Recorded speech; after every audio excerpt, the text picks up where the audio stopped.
All right, back over here. I've already set up my recruiting board. I've already done all that stuff off screen. That would have been a lot to do, multiple hour-long videos. I don't want to do that. I think that's a little too much, but I will go through the recruiting board and stuff like that in this video. So this will also be a somewhat long video, I think, but I'm going to try and keep it as short and sweet and to the point as possible. And then we'll get into the next season. I'm going to keep the schedule kind of a secret because when I first popped into it, you can't change your Big 12 games. You can't change where they're at, who you're playing in the Big 12. It's already locked. And as soon as I got into it, it's spicy. Let's just go with that. It is spicy. So definitely, game 1 is spicy. It's gonna be nuts. But let's start with the preseason top 25. I'm gonna leave it right here, so you guys can look at see all of it in one screen, so I don't have to scroll or anything like that. Ohio State is given the preseason number 1. Kind of surprising. UCF down at 9 after winning the national championship. Michigan at 2 after losing. The team we lost to, Virginia Tech, stays in the top 5 at number 4. NC State, number 10, is really surprising. Going into last year, NC State was 21st. You see us there at 12, up from 18 in the previous year. Texas Tech, another Big 12 school, at 15. Illinois at 17. They had a pretty decent year. Same with Indiana, another Big 12. Utah at 20. And then a lot of SEC schools rounding out the top 25 to surprise a lot of people. Ole Miss 21, Texas A&M 22, Notre Dame 23, Georgia and Alabama 24 and 25 respectively. Crazy to see teams like Georgia and Alabama down at the bottom of the top 25 in preseason. But they didn't have good years. I think Georgia finished 9-5 technically, and Alabama finished 9-4. So definitely gonna need bounce back years for Georgia and Alabama. But taking a look at the preseason All-Americans, we'll jump into this. These are the national preseason All-Americans. Caden Salter, he is loved in this game. He's a 96 overall. He is a really good quarterback. Don't get me wrong. Really good quarterback. Crazy that Liberty has the preseason quarterback, the first team quarterback. But just kind of scrolling down the list, notable guys: Evan Stewart, obviously Damon Martinez, and Nicholas Singleton, great running backs in their own right. Oscar Delp out of Georgia. A lot of Georgia, Alabama, Ohio State. The teams you typically see in this list are on here. Lots of Miami guys, which is kind of cool to see. Miami obviously been a struggling team since their big dynasty run in late 90s, early 2000s. Michigan on the defensive side of the ball, they're going to be strong as always. Ohio State, their secondary is going to be nuts, led by Caleb Downs. Penn State's transfer, Maxwell Hairston, who was a 5-star. He's a first team as well. So if there's any, you guys can kind of pause the video. I'll just scroll and you guys can see who's here. But that's going to be those guys. But we're going to take a look at the Big 12, where we have quite a bit of guys. Avery Johnson, preseason first team, all Big 12. DJ Giddens as well on the running back. Andrew Lengang. This guy's been kind of a meme. He does have the strong grip, which we know he does hold a lot, so it makes sense. But he is a first team all Big 12 interior lineman. But nothing on the defense. Surprisingly enough, we do not have any defensive players. We are having to replace a lot of defensive players, so not super surprised, but I thought I'd at least see one. As for the second team, we can go back to the national and look at the second team there. But the Big 12, Dylan Edwards is preseason second team all Big 12. So that's kind of nuts that both of our running backs have made the preseason list. And then we have some defensive players: Desmond Purnell, Jacob Parrish, and Dante Thomas at cornerback. Both corners making the second team. Let's go back to national, to the second team. And we still don't have anyone here. There wasn't anyone to show. Drew Aller getting the nod at quarterback. So interesting to see that. Ohio State's receivers, I think they had Brandon Ennis, and they have Carnell Tate on the second team. Another Miami player. Ohio State defensively going to be insane. They did get transfer Matthew McDoom. I believe he was also from Coastal Carolina. But yeah, this is the second team national. But that is the preseason All-Americans. Not huge. We're not going to keep track of that as much. That's not going to be something I keep track of or anything like that. Going over to the recruiting board. We have already set up our board.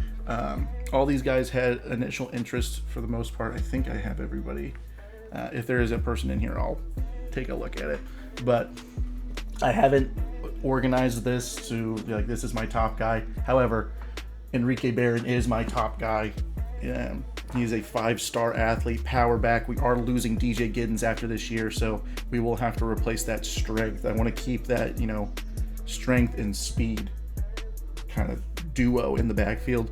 I do like a running back by committee, but obviously DJ Giddens plans for 1,600 yards. We're going to have a top guy. But I want to be able to use both. I don't want to rely on Dylan Edwards by the goal line or on short yardage situations. I don't want to have to do that. I don't think that's optimal. So we're going to need to replace DJ Giddens. We don't really have another back already on the roster like him, so we'll have to see what we can do in either transfer portal or in recruiting. But we're going to start with Enrique Barron, power back out of Colorado. Taven Reed. Again, these guys are in no particular order. We are just on these guys' lists. Again, I've already done scouting, I've already done all that stuff, so we're just going through. Jamel Toppins, he's a gem. He is out of Kansas, so definitely going to be prioritizing that. Want to try and get those Kansas guys to just basically say, I don't want to go to KU. Why would I go to KU when I can go contend for championships at Kansas State? You would think that would already be the case, because I don't think KU made a bowl game. However, we lost a lot of players to KU last year, and I'm going to do my best to not let that happen again. Curse Osborne, another power back, not as good as Barron, does have some good qualities if we're not able to get Enrique Barron. 85 trucking, that's good to see. He's a workhorse. He's got all the intangibles to be a decent back. Maybe not year one like Barron does, but still a good option for us if we're not able to get Barron. Jalen Keaton, cornerback. We're going to be targeting cornerbacks in this one since we lost 3 and didn't really bring in anyone of immediate quality. So we're a little lacking on the defensive back. Obviously, Jacob Parrish is still in. More running backs. Antoine Eckel. He's more of an elusive guy.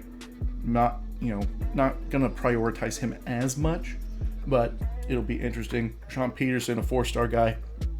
A lot of these guys from Colorado are interested, which is we could steal some guys from Colorado, which would be nice. More cornerbacks. Austin Asper, a 4-star quarterback. He was interested. He's out of Kansas City, so wouldn't be. I mean, we did bring in Stuchelski as a recruit last year, so it's not going to be high priority. We have already offered him. I do want to get ahead of that since we are going to be going up against some Big Ten schools. It's going to be a battle. All these schools are pretty much in the top 25 minus Iowa and Kansas. But that's going to be a battle. If we don't get them, we don't get them. I'm not going to be distraught if we don't get an Austin Asper. Not going to really be distraught if we don't get any of these guys, really. Some busts already. We're finding Avery Hearns. He's out of Pennsylvania, but he was interested. Like I said, we're scrapping that rule. But if they're interested, we can go after them. 5-star wide receiver Jalen Walters. This may be my second guy I'm going after. 5'11", deep threat. He looks like he could make an impact day one. He's got all sorts of abilities. He's got 96 speed, good route running. His release needs some work. He's not the best route runner. I think he could not make a huge impact year one, but he could get some playing time. We could see him in at least probably 4 games to really see what we got in 5-star Jalen Waters. But yeah, and he's at a Missouri Blue Springs, so he's definitely an option for us, but we're going to have to battle with pretty much the same schools there. Ray Bernstein, I had some interest in, but he's a bust. I have no idea why. He's good mentals, but we may be able to like sneak him in and not have to spend a lot of time, a lot of hours recruiting him, depending on how things go. I want to see who offers him first. If there's an offer, if no one offers, I may just kind of jump in to try and take that. I know he's a bust. He's not going to have the greatest development, but he's still pretty good.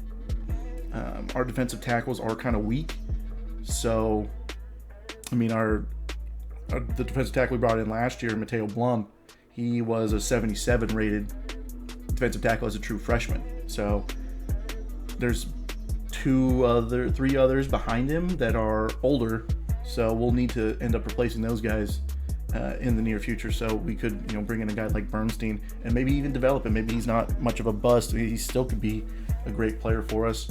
Mike Minter, another power back. He's got a lot of abilities and mentals. We like what we see there. Another guy we could end up bringing in. Shaq Pelsick, a fullback. We did get Deion Daniels. He did walk on, but I saw this guy, thought it was interesting, scouted him. He's actually pretty decent. Like, we can actually get him the ball, and he can block. Can't really run routes. Much more of a carrying guy. So even if we don't get either of the power backs, there's also Shaq Pelsick we can give the ball to. Not great carrying, but not bad for a fullback. Sean Matthews, a 4-star wide receiver. He's a physical guy out of Massachusetts. Kevin Coles, we do have I think it's 3 junior tight ends. So we will need to replace 3 tight ends in one go if we don't lose at least one to the transfer portal. So Kevin Coles is in. We're currently 6th on his board. Now to the offensive lineman guys, Heath Armah, Brian Delgado. These guys we've all offered already. Tyler Crook. We don't really need a lot of interior guys since we did well last year, but it doesn't hurt to have those guys in.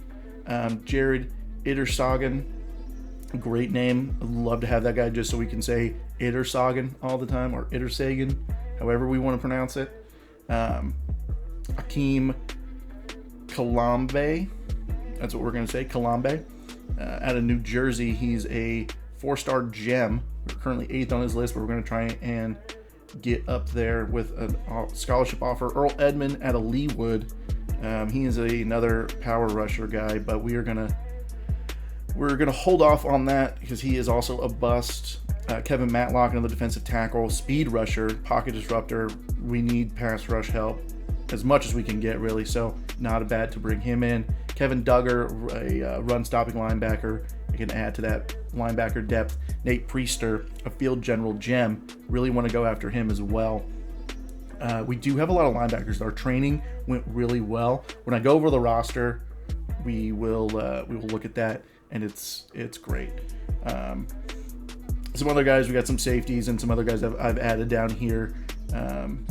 Gene Flanagan, he's man-to-man corner, perfect for the slot. I really like him. But let's go take a look at the roster and take a look at some of these guys' overalls. We'll go through all the freshmen and stuff like that.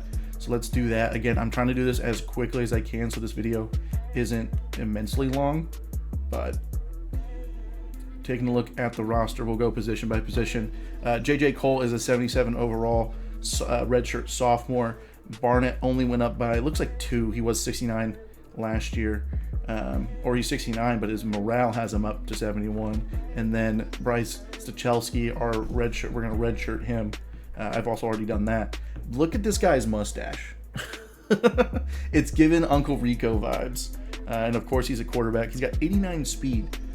Probably not going to see him play any games. If we give anyone playing time, it will be J.J. Cole, unless Avery Johnson gets hurt long term, which makes me really want to redshirt Avery Johnson just in case, because I don't know if we can redshirt. We may be able to redshirt, not just in the offseason. I haven't really tried that, but just in case he gets hurt, we can still redshirt him, and if he plays in more than 4 games, it just scraps it. So no big deal if we do that. I just don't want to run into that issue. Devon Rice was a big gain in training. He's up to a 78 overall with his morale boost. So he jumps Joe Jackson, who did not go up at all. But like I said, there's not another running back kind of like DJ Giddens. The closest we have is Joe Jackson, and not not great. Even like Malachi, like it's not anywhere close to where DJ Giddens is as a power back. So we should be able, I want to bring in a power back guy to really go with the speed of Dylan Edwards to keep that up. Obviously Deion Daniels I mentioned already. Jace Brown and Keegan Johnson, they both surpassed the 80 overall mark. Trey Spivey, a guy that kind of really came out of nowhere, didn't play much. I saw him a couple times on the field, but he did not get the ball. He jumped Andre Davis, so it's going to be a battle for who gets that second outside receiver role. I'll do some practice, and we'll do position battles, but you're going to see both of these guys on the outside for sure. Borges, he's a 68 overall, but we're going to redshirt him. And Kai Black, the transfer from Iowa State, he's a 68 overall. Not sure when we'll see him. He'll need to develop pretty well to see playing time, especially since Andre Davis and Trey Spivey are both redshirt sophomores. And then these are the 3 junior tight ends that I mentioned earlier. Quentin Rice is a guy we moved over from wide receiver to tight end. He's not great at blocking. However, 95 speed for a tight end, and he's pretty good. He's not actually a bad blocker either, so it's not like I'm just like trying to break the game here. His run block power is 70, so it's not bad. He's actually one of the better lead blockers next to Will Oncio. Not going to pronounce that right. Really bad pronouncing names. Should just stop doing it. But it's not like a guy I'm just trying to like break the game in. He's 212 pounds, so not anywhere. He's not 230. He's a smaller tight end, but with 95 speed, he's going to be able to get away from linebackers, and he could be dangerous. We know how we used Will Swanson in the back half of the year, so hopefully we can do that as well. Transfer Calvin Clements, he is a redshirt sophomore, 77 overall, but I'm really excited about this guy, Ryan Howard. He redshirt freshman left tackle. It's really gonna be a position battle between these two guys, and I'm still not sure. I haven't done any practice or anything like that, but I'm not sure who I'm gonna go with right now. I'm just glad to have options on the offensive line. I was really worried coming into this year that our offensive line was going to be even worse than last year. Avery Johnson got hit a ton, so hopefully. Glad to see the training worked out well for us. Obviously, Len Gang, he's up to an 85 with Alex Key up to 79.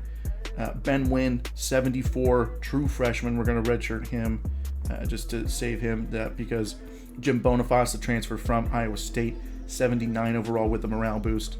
He's going to be the starting center, but hopefully Ben Wynn can develop into a great center. And if we have a redshirt freshman center nearing 80 overall, I'll take that for 4 years, three or 4 years.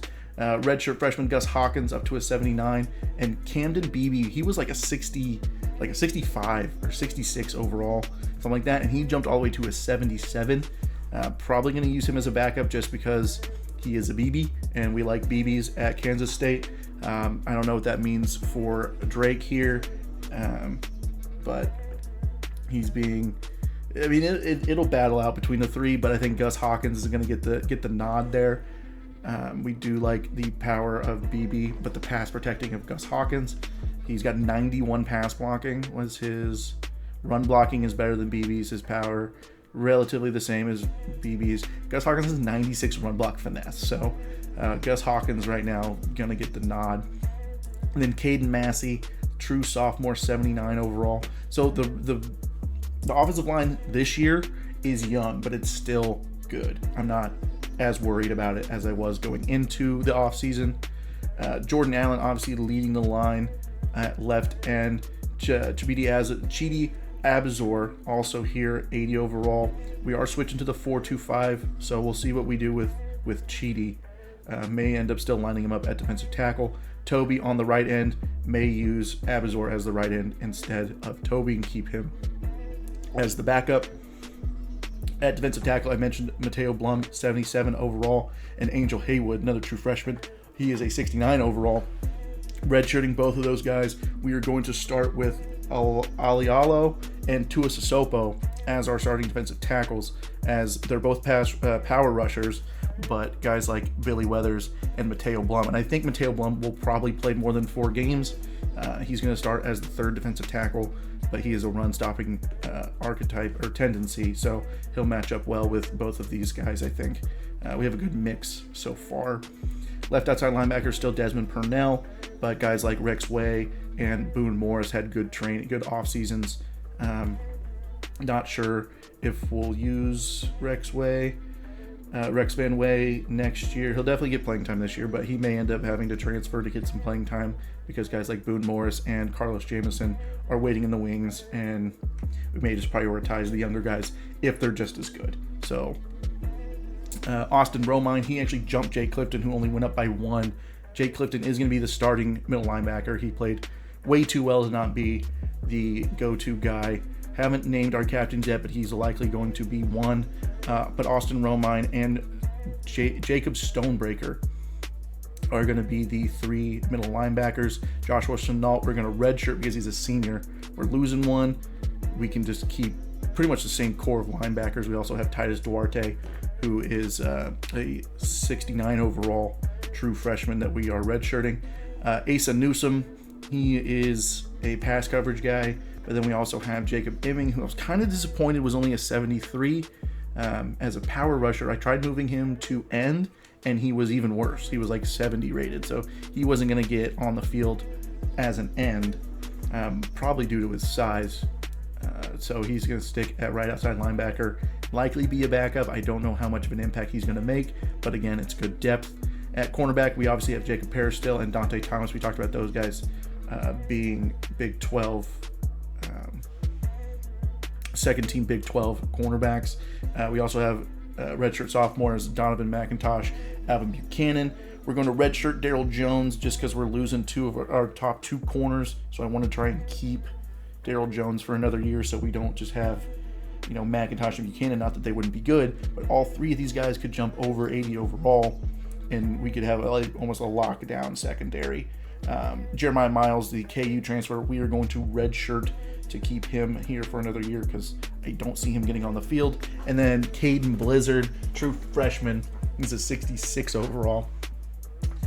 Free safety, we lost free safeties. I'm not sure where this Kalen Barta guy came from. I don't remember if he was on my roster last year or if I just redshirted him or whatever, but he had a tremendous offseason, and he's now up to 77 overall, and he's going to be starting at free safety. Trevor Erickson, yes, is the redshirt freshman, or redshirt senior, sorry, and we brought in Charles Arnold, but neither of those guys even compare to what Kalen Barta can do. I haven't played much, I haven't done any practice yet, but the guy can cover. He's got 80 zone coverage. He's not a man guy, but that's okay. I don't need him to be a man guy. He's a free safety. He's going to play center field, and he's going to be absolutely insane. He's got 87 catching. I wouldn't be surprised if this guy led us in interceptions. His change of direction, and he doesn't have great speed, but his change of direction at 99, he's going to be getting to the ball. He's going to be flying everywhere. At strong safety, we obviously still have VJ Payne and Kobe McAllister, so no problems back there. Since we're getting rid of the 3 safety looks, gonna find a way to get Kobe McAllister on the field, whether it's at cornerback or at safety. He is a zone tendency, but he does have 72 man and 76 zone, so I'm gonna try and get him on the field for sure. Kicker, Leighton Simmering. I was not confident going into the season. However, the 94 kick power is phenomenal, and he had great offseason, so he's up to 73. So we're going to run with Leighton Simmering and Nate Mount, who has no leg, 67. Hopefully he gets kind of the same thing Simmering does and gets some good training in the offseason next year, and we build him up. Simon McCallahan also went up by 11 overall points, I believe, and then Bradley Yaboa, he is 62. We're going to redshirt both of those kickers so we have them. Not sure what we're going to do here, depending on how we're going to keep 2 punters on the roster and 2 kickers on the roster. I don't typically do that, but I'm not going to waste a 3-star punter unless he wants to transfer. I'm not going to stop guys from transferring. But that is the roster. That is the recruiting board. We are getting ready for week 1. I implore you guys to come back for season 2. The start of season 2 is going to be awesome. Again, I'm keeping the schedule a secret because it is spicy, and I will show you guys when you guys see the video. You'll see who we're playing week 1, and it'll be a banger of a start to the season for sure. and then I'll show you guys the whole schedule in that same video. So again, thank you guys for watching, and I'll see you guys in the next one.